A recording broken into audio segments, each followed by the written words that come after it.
good afternoon, good evening, wherever you may be. Going over some tunes this morning. These are tunes that get called on the gig, so being a good conscientious musician this morning and going through them and practicing them. And I just want to go over a well-written chart, and I learn a lot by watching YouTube myself, and I've noticed some discussion lately on how to write particular chords or, how to notate a good chart. And I just want to share this one with you because I think it's particularly well written in that it has just enough clarity and just enough detail for a piano player to really be able to interpret it, pretty much on the first try. You can sight read a chart like this and I think do a very nice job with it because of how well it's written. And so as I was going over my list of things to talk about in this chart, you learn things about yourself when you make these videos. I put down here the last thing I thought of was the road map. The fact that you have a coda and a DS to the coda, and there's the sign, and there's the coda. This is probably the thing you should look at first, but you see, I thought of it last.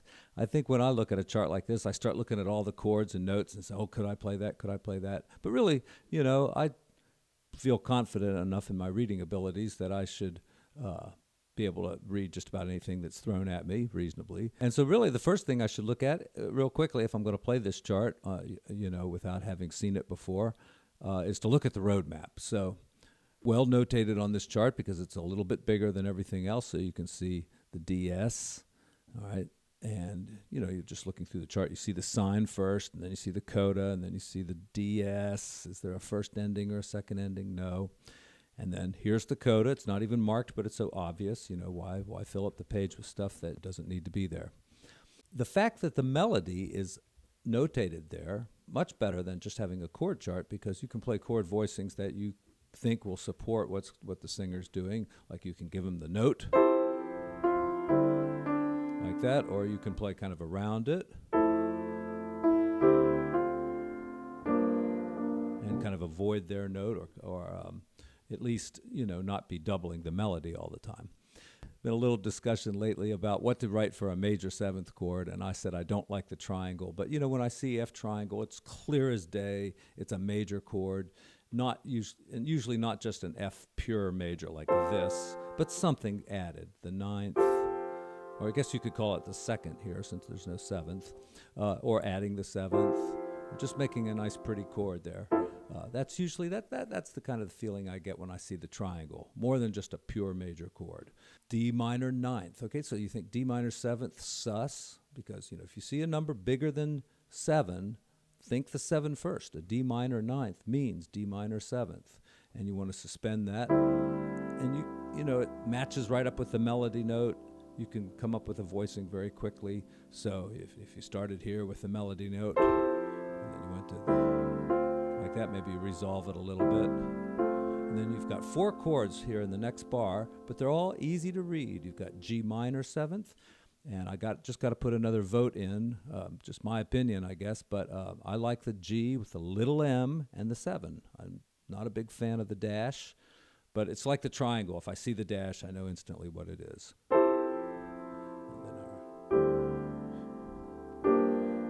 So we've got G minor 7th. Here's the E flat triangle again.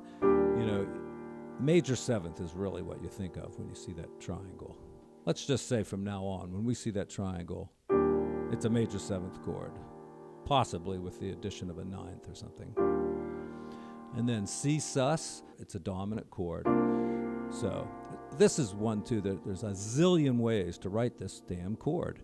You can write it as G minor over C, C7 sus 4, like that, C7 sus 4, gives you that. You add the 9. The 13 can be put in very easily, just to thicken up the chord. Usually that's too much, but, and I think of it as B flat over C a lot, too, when I see that chord. It's just an easy way to remember to get there. It's clear to me. And then a slash chord, C over B flat. Okay, and you have to make that a little bit bigger. See how this person has, made it stick out a little bit, and the next one too. So C over B flat. You just got to think C major triad over B flat. And depending on where you're coming from, you could do it this way or this way, however you want to do it.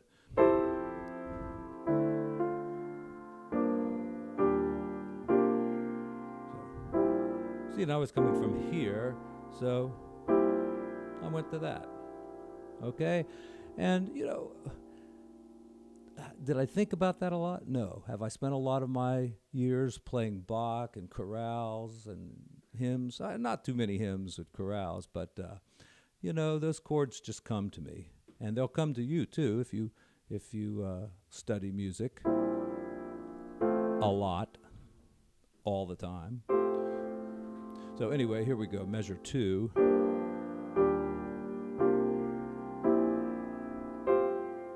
Okay, and this is chord F2 over A, and I instantly know what that means. There's another name for it too. I think they call it F mu, something to do with the Steely Dan song, There's C mu, I guess. So F mu would be, So F mu. I'm taking that from Peg. All right, so I probably could use that chord right there.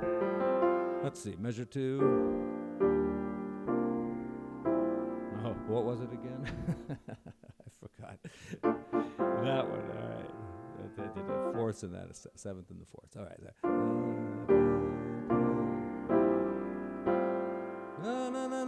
Yeah, it's really nice. And, hey, learn something.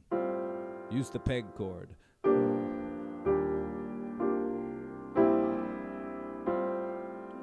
Yeah, that's very nice.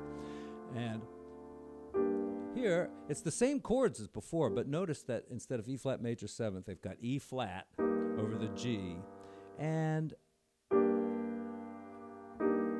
you could keep the D in there, or you could just move to it. But you see right away now, a piano player knows what to do with this. This is just a common harmonic progression. It's like the Stairway to Heaven progression. It's a common progression. So you see that, to raise that. And then, you could use good voice leading here, like that. There's the 13 if you need it. Okay. So, starting on measure 3, I'm probably going into this in more detail than I really need to, just to point out why it's a good, well-written chart. So let me just play the tune for you.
So you see, sometimes, I was doubling the melody, and sometimes I was trying to play a little bit under it. And best of all, too, is if you look away from the chart for a second, you get lost. The words are there, too, so you can get back on track pretty easily. The last chord is indicated here, too. How many times you get to the end of a song, you get to the last chord, and you're not quite sure, should you make it a dominant 7th, or should you, because you can put a dominant 7th on the end of these kind of songs sometimes, or sometimes just a major 7th. And it's like everybody's looking at each other, what's it going to be? And everybody just plays it safe and goes like that or something, because it'll fit with the dominant and it'll fit with the major. But, isn't it nice to just hit the last chord? The person who wrote this chart, actually the singer, wrote this chart. And, it's very detailed. Probably could have just bought a copy, on the internet. You can buy any song in any key. But, I don't think you're going to find one as good as this, because it's got everything a piano player needs, or, even a bass player or anybody else, actually. I think could read off of this chart and do a pretty nice job with it. The chords are very clear. The piano player knows what to do. The melody is there to help you to voice the chords. The last chord is there, so people aren't like looking, is it a dominant or is it a major seventh? The road map is clear. And yeah, it's also a pretty nice tune, too, so check it out.